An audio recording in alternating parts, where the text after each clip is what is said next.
Why do I need to be good all the time? I'm wrapped around his finger, but he is mine. Don't care what they say, too late anyway. Why do I need to be good all the time? What's up, everybody? It's your girl Brit, and I want to welcome you back to my channel, The Real Brit G's Vocal Lounge. On this episode, we're going to be touching on the recovery process and postpartum and all of the different phases and emotions that came with what it was like to be home the first couple of months with my son Bryce, my firstborn. So it's kind of like a piggyback part 2 of the first episode. So if you have not already checked out that very first episode on my journey through pregnancy and what it was like to deliver and give birth, then please go back and check that out. You'll better understand what I'll be speaking on in this episode. So yes, before we even get started, be sure to like and subscribe to the video right now. Drop down in the comments after you've watched it. Let me know what you think. If you have any questions or any feedback or anything of this sort, please feel free to drop down in the comment section and talk to me. I like to hear from you guys.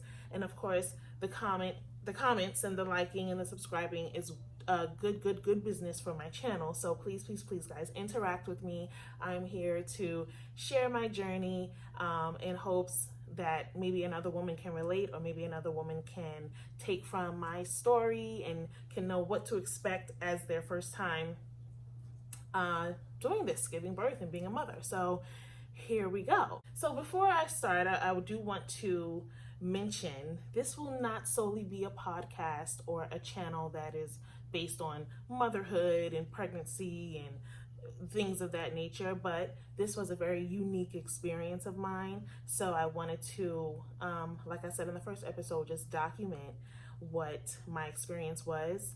And then we will move on to the more juicy stuff, the more entertaining stuff. Yeah, this is just kind of informational.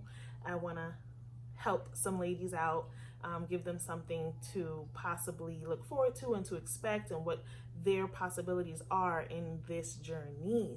So I gave birth 6:30 p.m. on Black Friday. They, of course, took him right away. It was, like I said, 7 to 8 hard 10-second pushes. They took him right out, and I was just kind of sitting there. They took him over. Well, actually, they put him right up on my chest first. And I got to hold him for like maybe 30 seconds to a minute, not very long, because they have to clean him up. They have to weigh him. They have to check him out, make sure he has all 10 fingers and all 10 toes. So that was a process. They also had to clean me up. I thankfully did not tear. I wouldn't say there's anything specific that I did to help prevent that. In the last couple of days, I was doing like squats and different yoga exercises just to open me up a little bit. I'm not sure if that helped any, but thankfully I did not tear at all whatsoever. So it was, for me, it was kind of just a cleanup process. It was like a massacre, a little bit of some sort. So it was more of a cleanup process for me and a cleanup process for him, and just making sure he's responding well, smacking him on the booty and doing all those little tricky things. I do have a picture actually of when they first placed him on my chest that I can share with you guys. Yeah, so that was a very, very surreal moment. Like, oh my God, he's here. Because when you're pregnant, you don't even, it's like you can't believe it. I can't believe there's a human being inside of me and I'm growing this person. It's just like so hard to believe. So when he finally came out, it was like, wow, he's really here, you know? Like, I was really pregnant all those months. I really grew this baby, and look at him, he's here and whole and he's beautiful. So that was, you know, of course, a beautiful moment between my husband and I. We cried, we FaceTimed the family, we kissed each other, we held him, we just were like kind of in shock and happy, just so many different emotions of joy and excitement and just readiness, you know, just relief. We were so relieved to finally have him here. It had been a long process. So very, very exciting time that was for us. Once they cleaned me up and they cleaned him up, I had him, you know, I was holding him, and the nurse was there, and she helped me use the bathroom. She helped me get into the wheelchair, because at this point I'm now done with the delivery floor. So I'm heading up to recovery. So they're cleaning me up and cleaning up my room and getting my room together and packing up all my stuff so I can move up to the recovery floor, which is what we did. We packed up everything, and they put me in a wheelchair. I had my baby in my arms, and we went on up to the recovery floor. Another beautiful room. This room was facing the parking lot. It had a bathroom. It had a TV in there. The bed was much more comfortable than the delivery bed. So that was a relief. Still have not eaten anything. At this point, I don't even think I was thinking about food. Like, I just was like, oh my God, I have a baby. So as we checked into the recovery room, this is now a new set of nurses. My delivery prenatal nurses, a different set of women than my postnatal nurses. So we moved up to another floor, a whole new set of nurses. My very first nurse was a Black woman. And I was just like, oh my God, my ancestors are showing out right now. I have no idea what I'm doing with this baby. I just had him 3 hours ago, and I have this Nigerian woman, African American Nigerian woman. When I tell you she did not play with me, she made me put my phone down and put it over there. She said cell phones cause cancer. Every time the baby would cry and I didn't know what to do, I didn't know what he needed, I was just like scared and shocked and just like, I called her. She came and she hit him on the butt, and she did these little sounds with her voice, with her mouth, and it just helped. She just had this thing where is obviously educated and certified, but it just seemed as though she just tapped into her mother nature and took care of my baby. So shout out to her. I don't remember her name. But yeah, that was my first nurse the first night, and I didn't see her again after that. Like I told you guys, the nurses work in 12-hour shifts. So I had her that first night, and she got us all set up and comfortable, and she taught me how to get a little milk out of my breast with my hand, because I hadn't had access to a breast pump yet. We will talk about breastfeeding and pumping and things like that a little later on, but she was definitely helpful the very first night that I was in the room, the recovery room with Bryce. My husband was there, obviously, but neither one of us know what we're doing. So shout out to her. I'm thankful for her, because she left me with some tips, and I think that's key to these nurses, to not be so textbook, so cookie cutter square, but just more relatable. And these women, they really were. I took a tip from each and every one of them. So shout out to you nurses. Once again, you guys, forget them doctors. Y'all are the ones, okay? Nurses. So of course, I had just given birth. Now, how did I feel physically? I was hungry, obviously. But as far as like my lady parts and what was going on, I'll say it was not as bad as I thought it would be. As far as how I felt afterwards, I thought I wouldn't be able to walk. I thought I wouldn't be able to use the bathroom. Although there was a tingling, burning sensation when I did use the bathroom, yes, but it was bearable. It wasn't like, a lot of women, like I told you guys before, my pain tolerance is pretty good. So, I'm used to feeling certain things. I can push through certain, if I know this is just what it is, I'm not going to scream and go crazy. I can't help it. So yes, it burned a little bit to pee. Yes, when you took a shower, you had to be very gentle, because you're sore, you're tender down there, and you're bleeding. It's kind of messy. So you have to be very careful with your movements. No intercourse or anything of the sort in the first 6 weeks. So that first night, those first couple of days, it was uncomfortable. You knew what had just happened. You felt the discomfort. You felt that stuff was happening and going on, and you were healing, and you kind of just stayed in one place. You stayed in one place. You didn't want to do too much, because you want to heal. You want to get better. You want the soreness to go away. You are bleeding, so you don't want to make a mess. I would recommend coming to the hospital with your own stuff. Yes, the hospital gives you these thick, long pads and these paper thin straw panties. They don't last long. They're not any good. Hold on to them, yes, because there may come a time when you get home and you need some assistance, you need some help, you need some support, but you can't get to the store because you're home with the baby. So I would say just take that hospital bag home and store it in your cabinet or under your bed or in your dresser or whatever, wherever you keep your personals. Keep them, save them, because you will need them. But coming to the hospital, I went to Marshall's. I bought these big granny panties because I knew what was about to go down. I got a specific type of adult underwear padding that I know was good, absorbed well. And I bought my own muumuu dress and my own house dress, my own sweatpants, what I knew I would be comfortable in, because it's similar to after you give birth. For me, it was similar to having like your period. It wasn't crazy heavy. The first couple of nights or the first couple of weeks was pretty consistent. Like, it's like you're on your period consistently. It's no slowing down. But slowly but surely it does slow down. Because I had a boy, it was 48 hours. We needed an extra 24 hours for his circumcision. So the next day or the next night, within that first 24 hours, they took him to be circumcised. And that was definitely very scary for me. Just picturing or imagining them snipping him and him like bursting out in screams. He's just 24 hours old. He just got here. He doesn't know what's going on.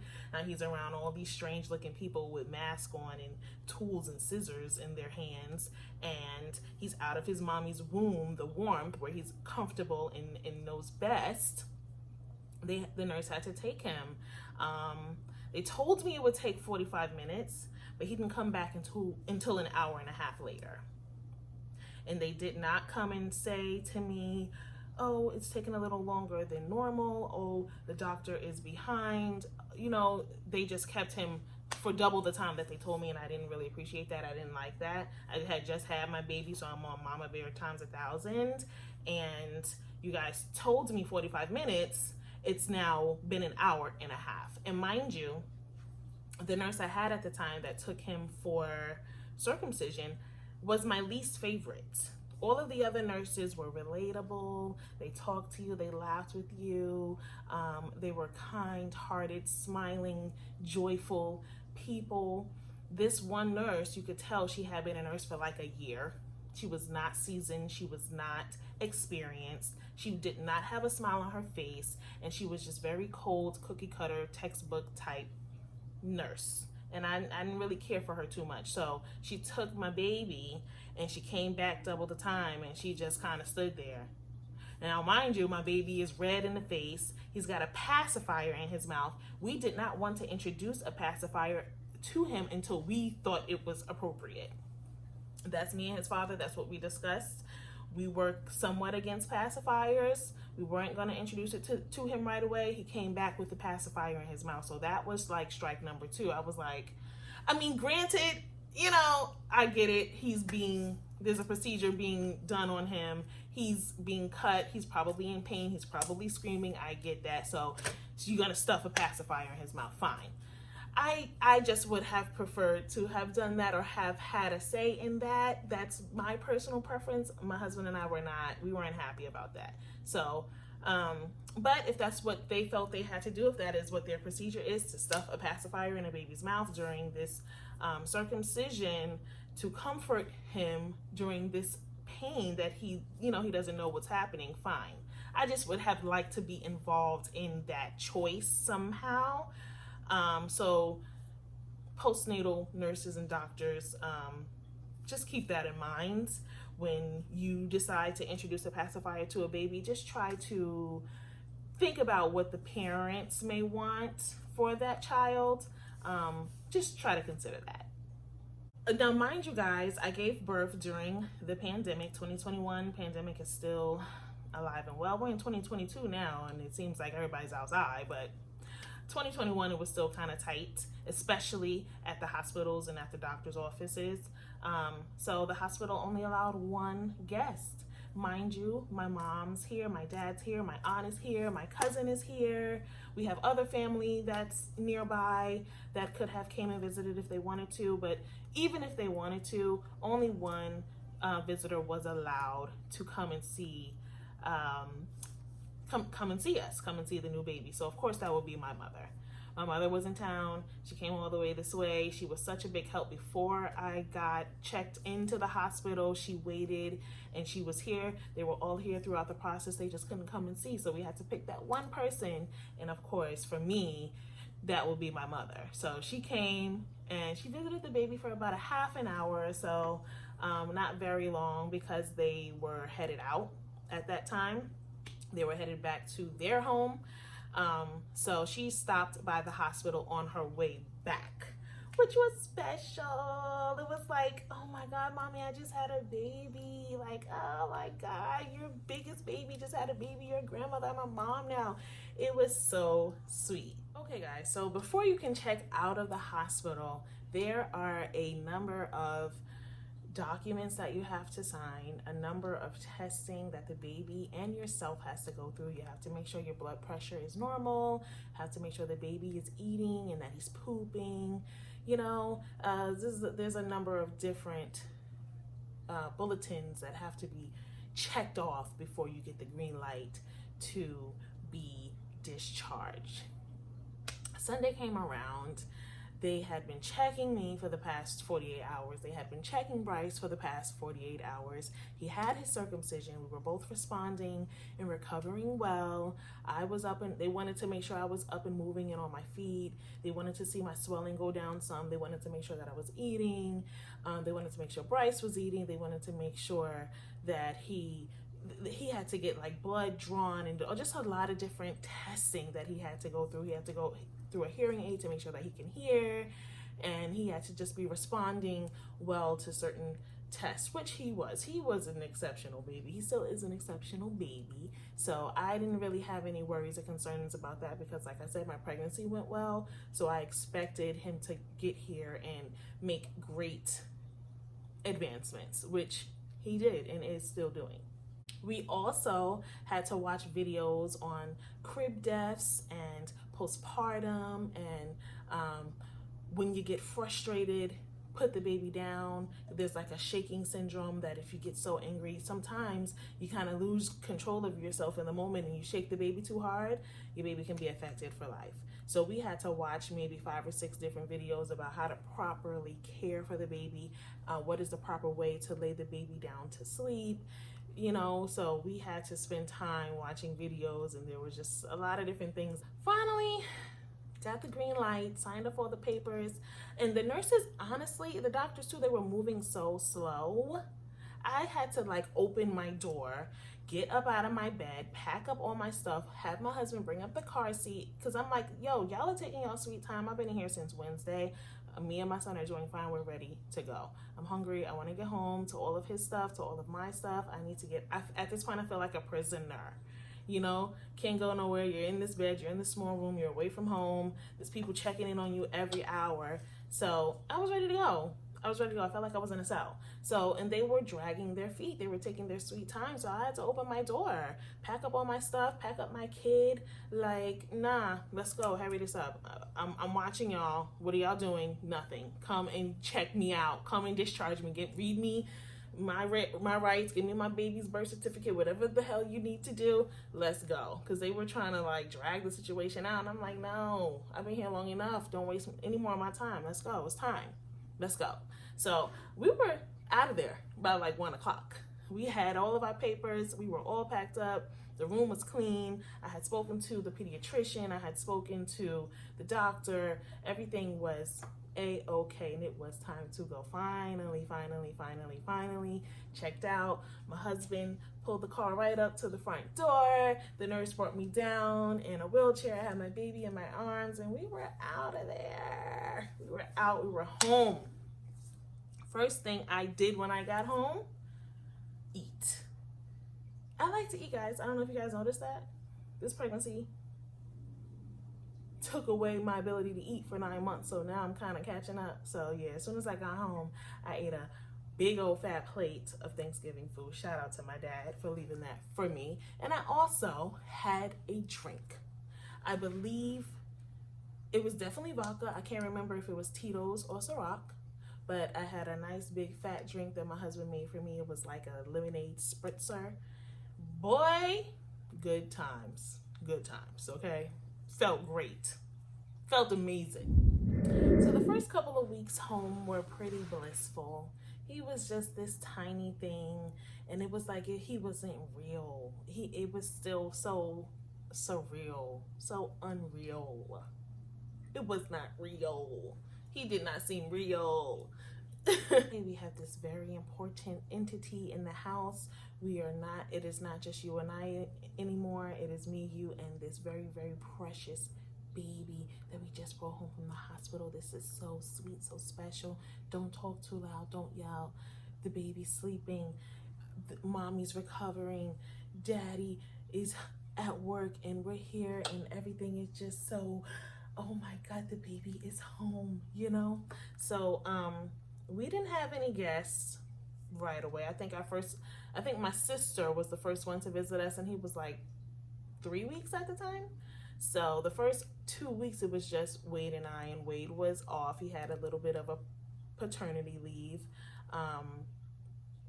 His job gave him 2 weeks off. So he was home with me.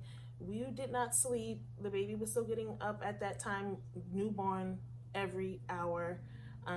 So, you know, it got frustrating. It got frustrating at times, but you also had those moments where it was just beautiful. You know, when you're holding him and he's so cute, and you're looking at him and he's squirming and he's yawning and he's eating and he's becoming more and more alert. So the first couple of weeks were definitely just like, you just felt so just in heaven. You felt like, I can't believe this is my life. I can't believe I've given birth to the most beautiful, most precious thing ever. So that is where we were first couple of weeks of Bryce being home. I will say postpartum definitely kicked in for me. And I have been depressed before, so I know how it feels to not be okay. I know what depression for me looks like and feels like. So I felt it coming on. And I work. I typically work. I've always worked since I was 15. So this was the first time for weeks, months at a time, that I had not been getting up and going to work and being productive. So yes, I was home taking care of the baby, but it's winter. It's cold outside. There's no parks to walk through. We're not going outside. It's snowing. It's raining. It's freezing cold. Other than the doctor, we're not going anywhere. So, you know, I'm used to taking myself to lunch. I'm used to walking the mall if I just want to get some air. I wouldn't say 10 times harder, but it's that much harder to run out really quickly with a baby in a car seat. You have to get yourself dressed, you have to get the baby dressed, you have to load him up, get yourselves to the car, unload him from the car, and then do it all over again. And I just wasn't doing that. And it was cold. It was the holiday season, so we were inside.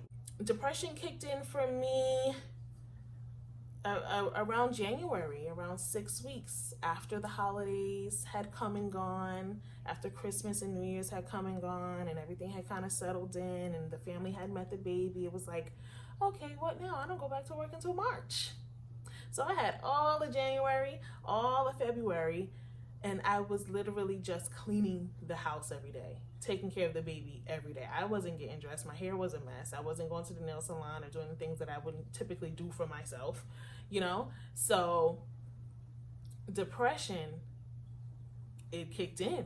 That postpartum, definitely, because I felt useless. I felt like, oh my God, who am I? What am I becoming?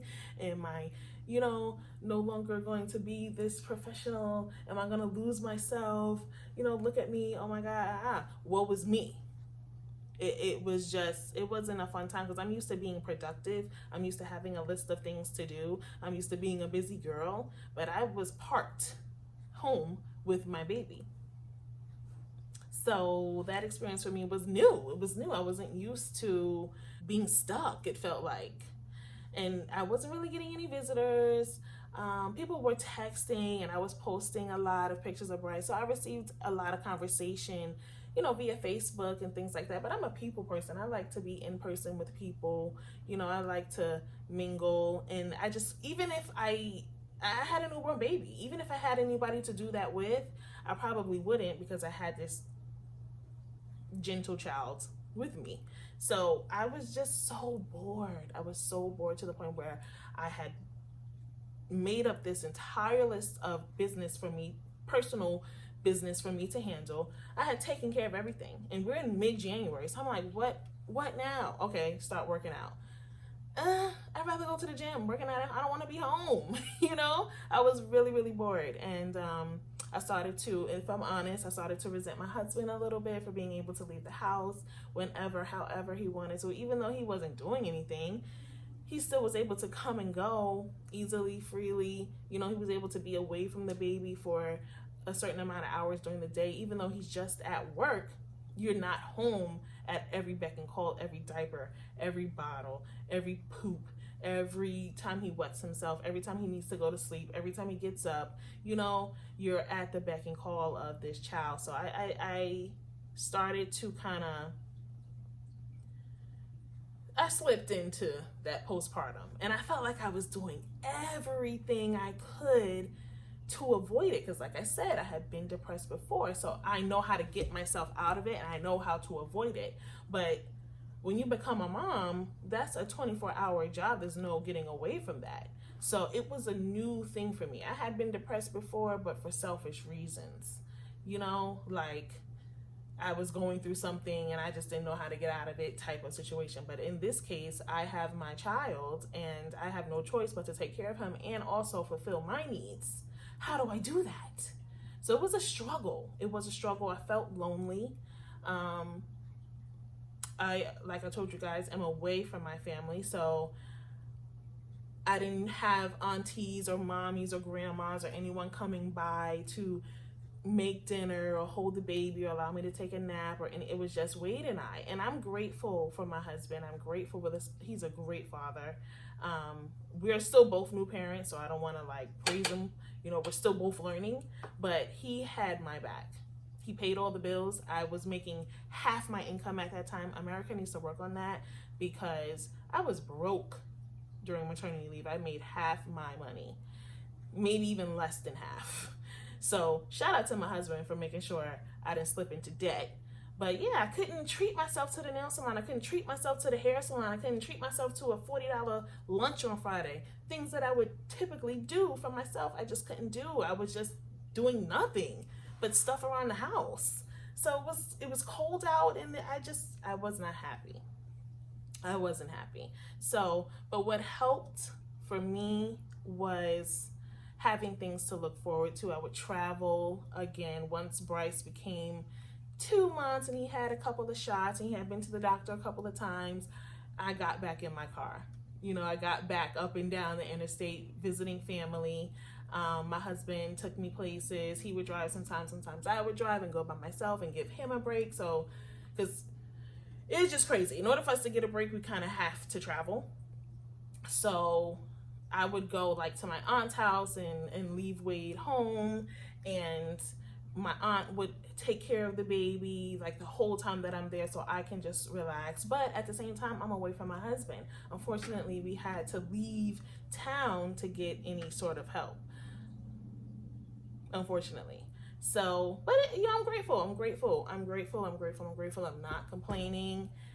A lot of people have it a whole lot worse. I had my husband, I had my family, up and down the East Coast, and I did what I had to do, and I looked forward to those moments. And eventually, I went back to work.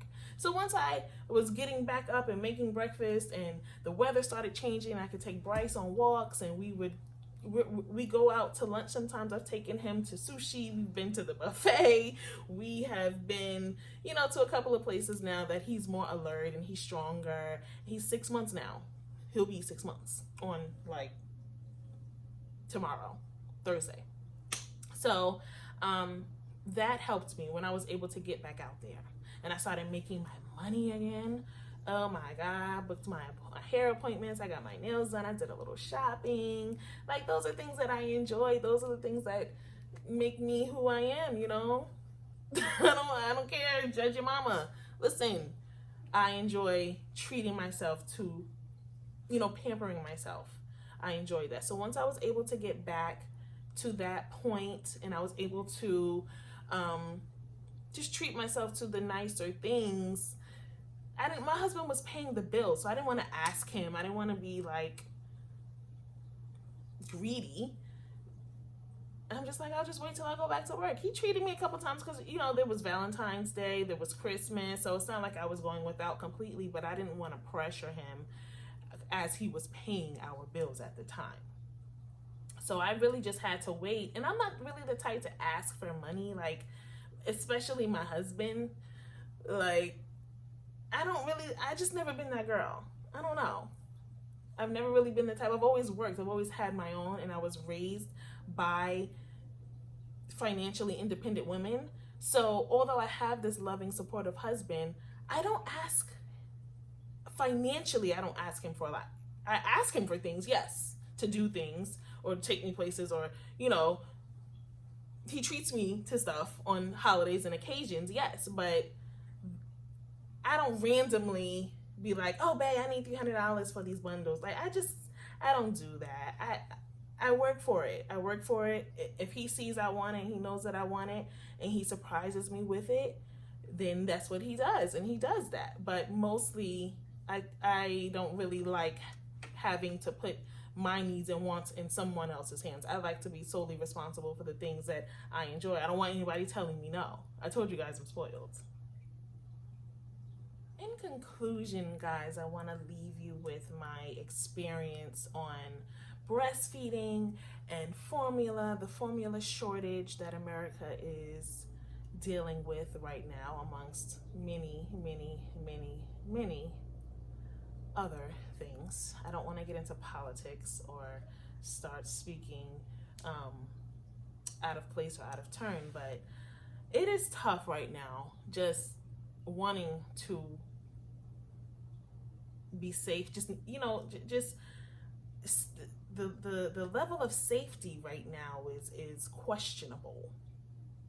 Having a kid and wanting to care for and protect this most innocent human being is tough right now with all of the tragedies that are taking place. Most recently,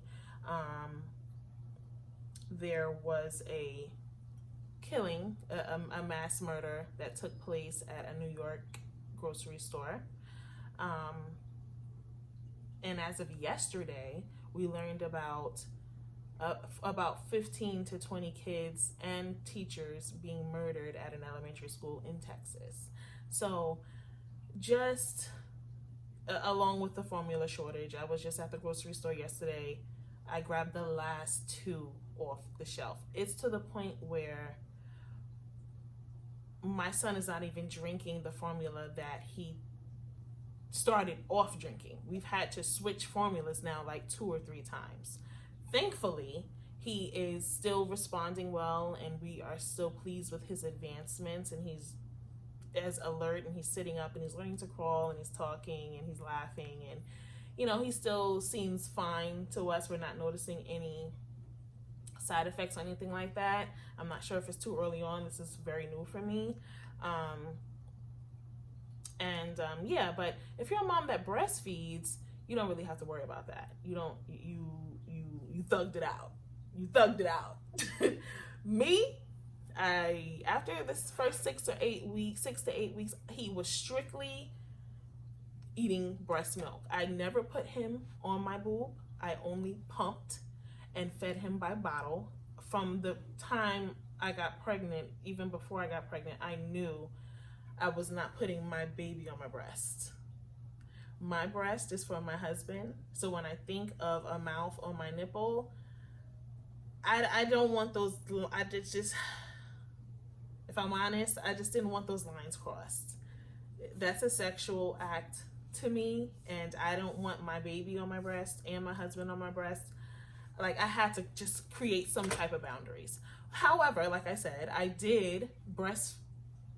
fed him breast milk solely for the first 6 to 8 weeks of his life.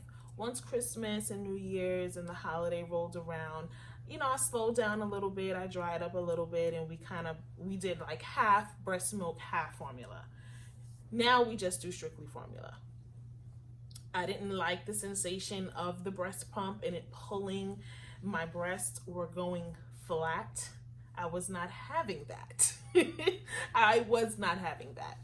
I was comfortable with the nutrition that I gave him in the first weeks of his life. He was doing well. So we decided to test it out and see if that would be easier, because I didn't like it. I wasn't comfortable with it. It was a funny sensation for me, and for me personally, no judgment or anything towards the mothers that are able and are comfortable with breastfeeding. Kudos to you. I'm very proud of you. It was hard for me. I decided to go the other route, and I don't have any regrets. Like I said, he's advancing very well. He's doing great. We have a 6-month checkup coming up shortly. So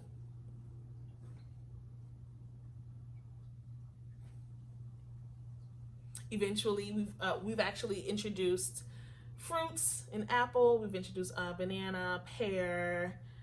So we're gradually, this week we're going to give him a little mashed potato for his 6-month celebration. So he's gradually getting a mix of everything, and we're happy with it. We don't have any concerns. So mamas, do what's best for you.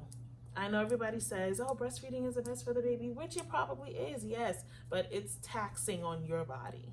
It was taxing on my body.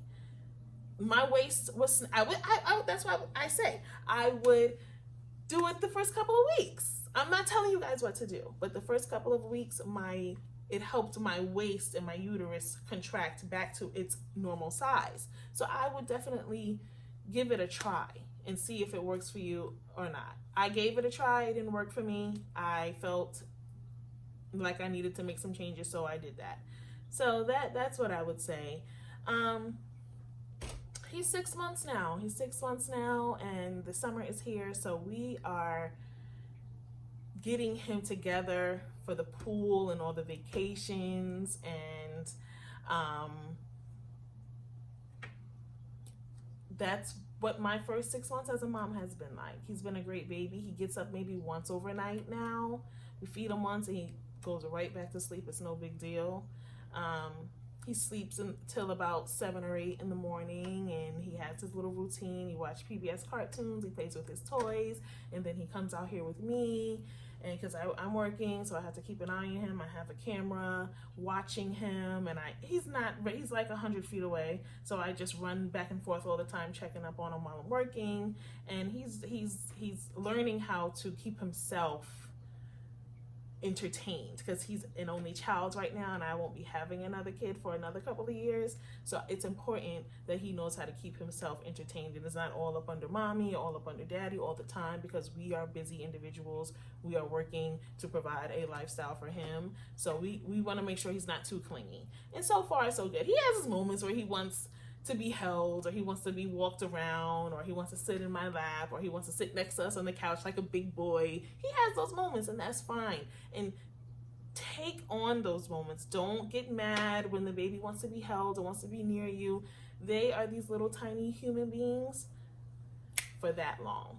So just embrace it, enjoy it, love on your child, play with them, talk to them, read to them, sing to them, do fun things, listen to them, pay attention to them, just kind of study their movements and how they respond to different things, what they're eating, what they're watching, who they're around, and things of that nature. So that would be my best advice. And I'm going to leave it here as far as mommyhood and motherhood and postnatal, prenatal, pregnancy, that whole journey. I'm going to leave it right here for you guys. We're moving on to juicier topics and different types of recording and different types of content, different types of material. So thank you guys so much for tuning in once again. If you haven't, check out my first video. like, comment, subscribe to my page, share the video, let everybody know what's going on. And thank you guys so much for tuning in. It's been a blast chit-chatting with you, and I'll be back next time. See you later.